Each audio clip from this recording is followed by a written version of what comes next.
You'll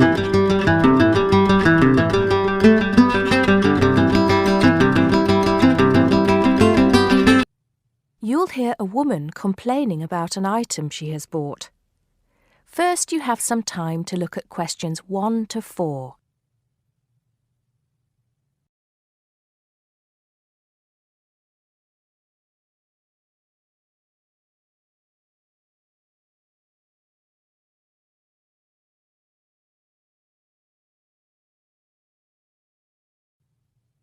Now we shall begin. You should answer the questions as you listen because you will not hear the recording a second time. Listen carefully and answer questions 1 to 4. Smart Electricals, Mike speaking. How may I help you today? Good morning. I'm calling to complain about an item I recently purchased from your company. I'm not happy with it. Oh, I'm really sorry to hear that. I'll take you through the company's complaints procedure. I'll need to retrieve your files from our records so that we can discuss the problem properly and find a solution. I'll need to take some details from you first. Is that okay? Okay, but I don't have a lot of time. Will it take long? Not long, madam. Can I first take your name? Yes, it's Susan Yorke. Yorke. Okay. Can I have the address, please? Yes, it's Flat 1, 25 Alpine Avenue. That's ALPINE Avenue, Harchester. The postcode is HA6 5LD. Okay. Next. Could you give me your telephone number? Preferably one that we can call you on during normal working hours. Well, the home one is 01734 525 268. But you're only likely to catch me on that number in the evenings. I usually have my mobile phone with me during the day, though. It's probably best to take that number then. All right. My mobile number is 0781 233 452. And do you have the order reference number on you, by any chance? Well, I have the receipt that the camera came with in front of me. Ah, good. Which number is it? It's a bit confusing. It should be the 7-digit number on the top left corner of your invoice. Let me have a look. I need my glasses. Found it.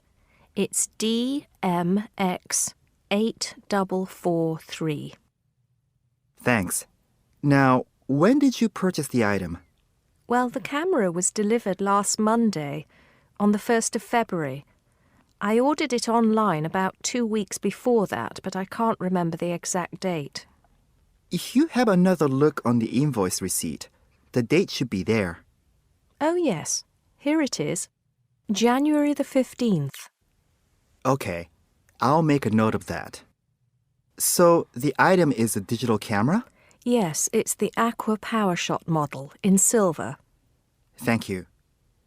Did you take out any kind of insurance when you bought it? Well, no, it was on special offer.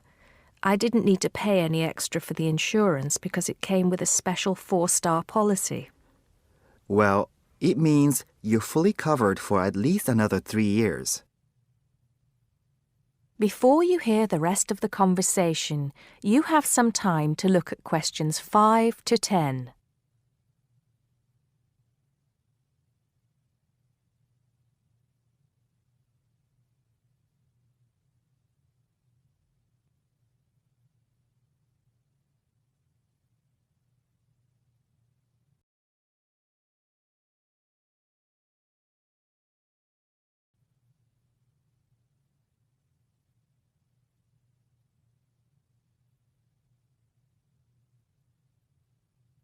Now listen and answer questions 5 to 10. Right. What is the problem? Yes, the first thing is that it came with 1 memory card in the box when there were supposed to be 2. Oh dear, I'm terribly sorry about that. It must have been an oversight in the packing department. I can do something about that straight away and get one sent out to you. Well, that's not the only thing. I bought it as a present for my niece because she loves swimming.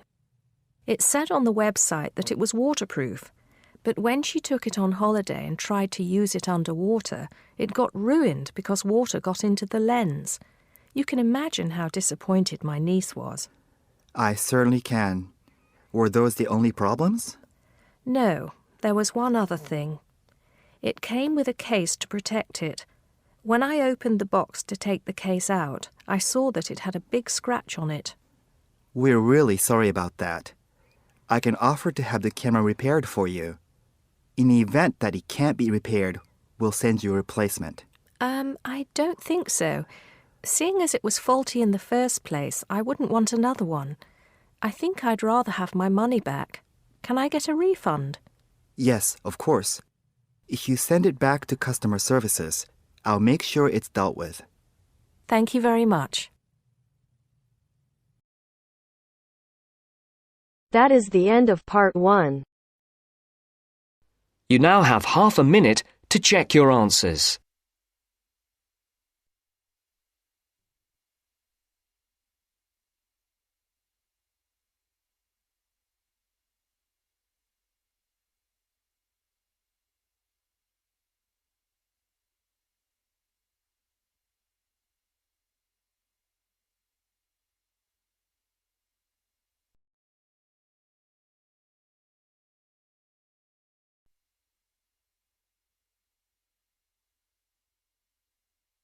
Now turns to part 2. Part 2. Section 2. You are going to hear a lecture about dining services. First, you have some time to look at questions 11 to 14.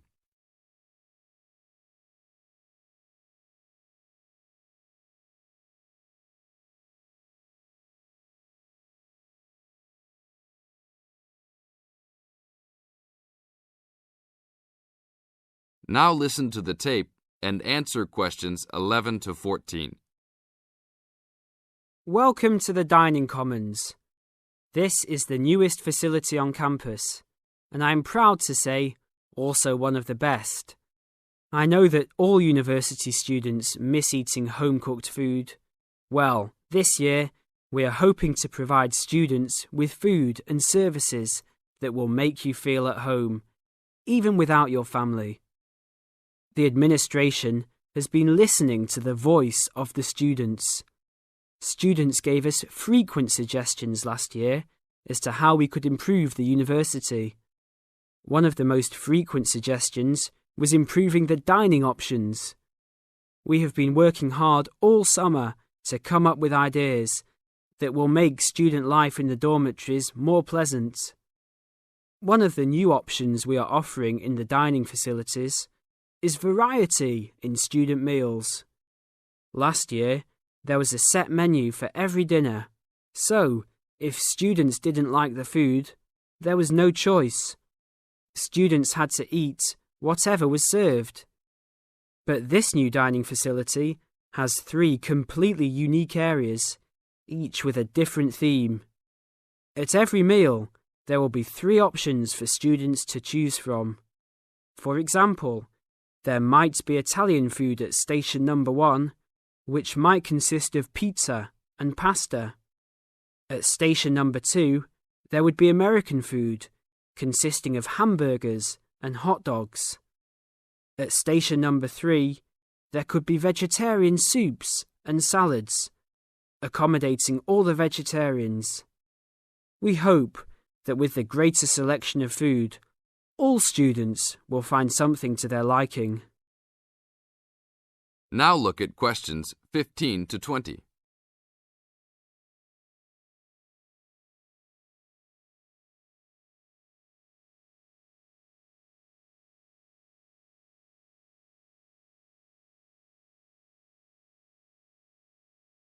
Now listen to the tape and answer questions 15 to 20. Not only will students have more options, the food will also be better. Each section of the facility will have a head chef.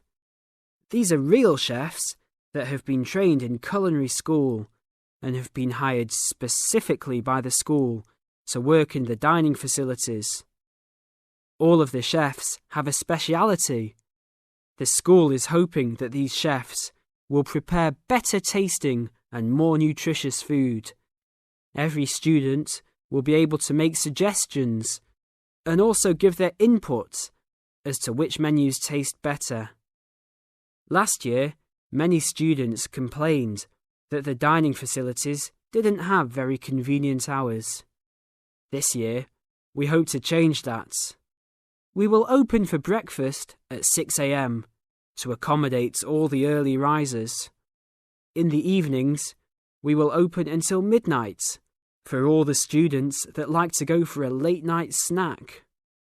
The afternoons will still remain closed, but we will have a student store open that will provide all students with drinks and fruit. The student store will be open every day from 2 p.m. to 5 p.m. Every student that has paid full tuition and dormitory fees has already paid for their dining facility fees. Students can eat at any time and in any amount for free. If you are a student that does not live in a dormitory, you can still purchase a dining facility card. This card will entitle you to the full services of the dining facility. This card is available only for students and is not open to the general public. If you are not a student and wish to dine here, you must purchase meals at the door. There are a few rules to follow. Even though we do not limit the amount of food that can be taken, we do not want students to waste food. Please do not take more than you can eat. Also, every student must clean his or her own trays and plates. We will provide plates and trays for student use, but please do not abuse these items. Please do not leave your plates on the tables. Your parents are not here to clean up after you anymore, so I hope all students will be responsible. Thank you for your attention and enjoy the upcoming year. That is the end of part 2. You now have half a minute to check your answers.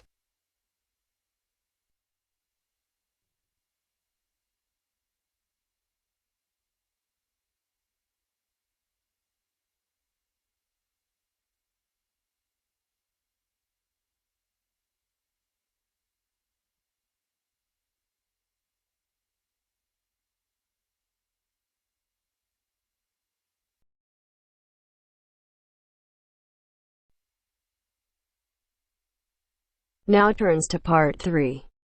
Part 3. You'll hear an introduction about the process of producing stamps. First, you have some time to look at questions 21 to 25.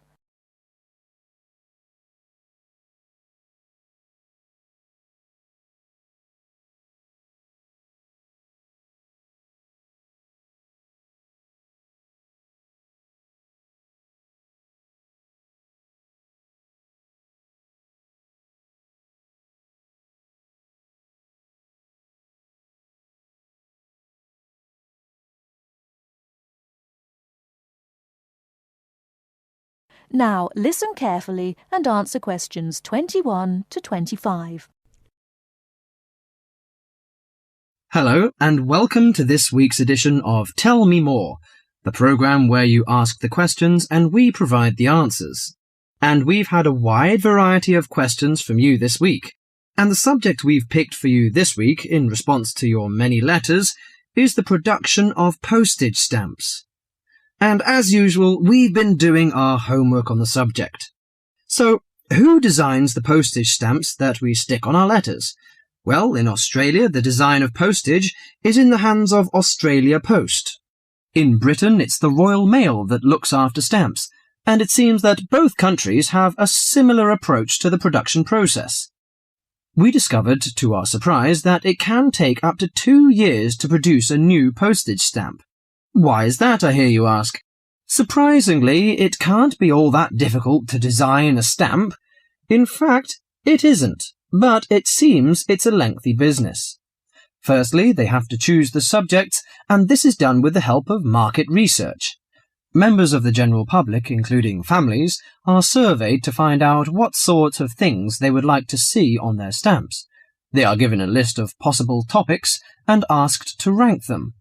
A list is then presented to the advisory committee, which meets about once a month.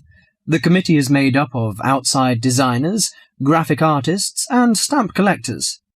If the committee likes the list, it sends it up to the board of directors, which makes the final decision. Then they commission an artist. In Australia, artists are paid $1,500 for a stamp design and a further $800 if the committee actually decides to use the design.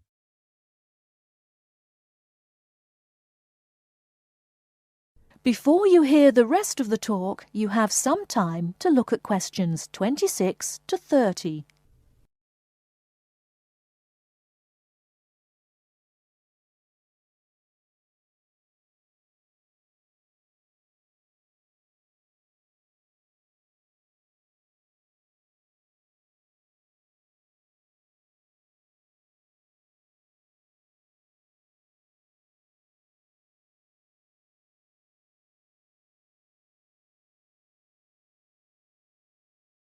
Now listen and answer questions 26 to 30. So there's a possibility that a stamp might be designed, but still never actually go into circulation. So what kind of topics are acceptable? Well, the most important thing is that they must be of national interest. And because a stamp needs to represent the country in some way, characters from books are popular, or you often find national animals and birds. So, of course, the kangaroo is a favourite in Australia. With the notable exception of members of the British royal family stamps, no living people ever appear on Australian or British stamps. Every year, the Royal Mail in Britain receives about 2,000 ideas for stamps, but very few of them are ever used. One favourite topic is kings and queens. For instance, King Henry VIII, famous for his 6 wives, has recently appeared on a British stamp together with a stamp featuring each of his wives. But despite the extensive research which is done before a stamp is produced, it seems it's hard to please everybody. And apparently all sorts of people write to the post office to say that they loved or hated a particular series. The stamp to cause the most concern ever in Australia was a picture of Father Christmas surfing at the beach. And when you consider that the practical function of a stamp is only as a receipt for postage, I think perhaps the importance accorded to stamps has got out of all proportion. Well, that's all for today. If there's a subject you want us to tell you more about, drop us a line at... That is the end of part 3. You now have half a minute to check your answers.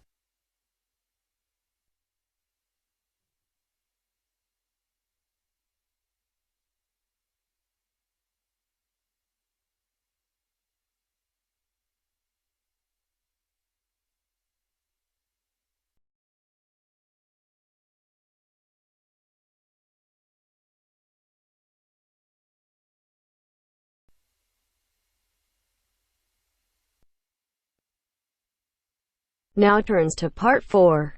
Part 4. You are going to hear a lecture on William Kidd. First, you have some time to look at questions 31 to 40.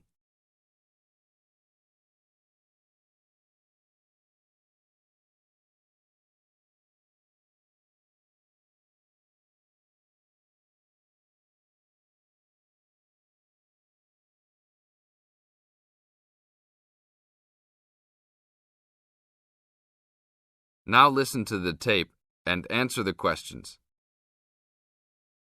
A Pirate Story, William Kidd. William Kidd, who was better known by the name Captain Kidd, was a 17th century British privateer and semi-legendary pirate who became celebrated in English literature as one of the most colourful outlaws of all time. Fortune seekers have hunted his buried treasure in vain through succeeding centuries. Kidd's early career is obscure. It is believed he went to sea as a youth. After 1689, he was sailing as a legitimate privateer for Great Britain against the French in the West Indies and off the coast of North America. In 1690, he was an established sea captain and shipowner in New York City, where he owned property. At various times he was dispatched by both New York and Massachusetts to rid the coast of enemy privateers. In London in 1695, he received a royal commission to apprehend pirates who molested the ships of the East India Company in the Red Sea and in the Indian Ocean. Kidd sailed from Deptford on his ship, the Adventure Galley, on February 27, 1696, called at Plymouth, and arrived at New York City on July 4th to take on more men. Avoiding the normal pirate haunts, he arrived by February 1697 at the Comoro Islands off East Africa. It was apparently some time after his arrival there that Kidd, still without having taken a prize ship, decided to turn to piracy. In August 1697, he made an unsuccessful attack on ships sailing with mocha coffee from Yemen, but later took several small ships. His refusal 2 months later to attack a Dutch ship nearly brought his crew to mutiny, and in an angry exchange, Kidd mortally wounded his gunner, William Moore. Kidd took his most valuable prize, the Armenian ship Quedda Merchant, in January 1698, and scuttled his own unseaworthy Adventure Galley. When he reached Anguilla in the West Indies, April 1699, he learnt that he had been denounced as a pirate. He left the Quedda Merchant at the island of Hispaniola, where the ship was possibly scuttled. In any case, it disappeared with its questionable booty, and sailed in a newly purchased ship, the Antonio, to New York City, where he tried to persuade the Earl of Bellamont, then colonial governor of New York, of his innocence. Bellamont, however, sent him to England for trial, and he was found guilty, May 8th and 9th, 1701, of the murder of Moore and on 5 indictments of piracy. Important evidence concerning 2 of the piracy cases was suppressed at the trial, and some observers later questioned whether the evidence was sufficient for a guilty verdict. Kidd was hanged, and some of his treasure was recovered from Gardiner's Island off Long Island. Proceeds from his effects and goods taken from the Antonio were donated to charity. In years that followed, the name of Captain Kidd has become inseparable from the romanticized concept of the swashbuckling pirate of Western fiction. Among other stories concerning caches of treasure he supposedly buried is Edgar Allan Poe's The Gold Bug. That is the end of part 4. You now have half a minute to check your answers.